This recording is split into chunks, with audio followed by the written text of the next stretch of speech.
Boy, boy, di boy. Di abot.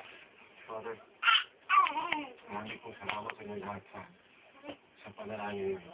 Bye-bye. Sit. Sit. Wala ka naman hindi kayo. Sit. Sige, siguradong kailangan ka ng kasama.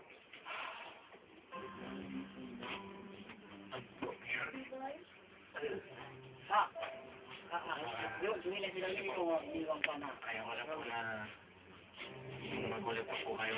Oo, umayos ka ba yan? Ako po yung boyfriend ni Stella.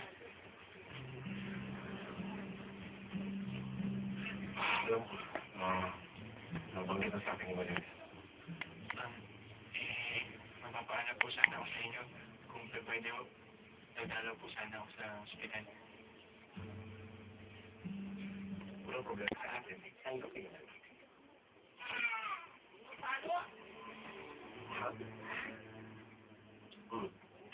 Ang galing mo talaga, ikalugi. Pero mo, nagamit mo pa yung aksidente ng asawa para magpalapit sa mga bahay. Ay, nako.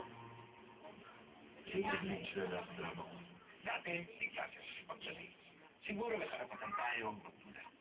Pero ngayon, ang asawa niya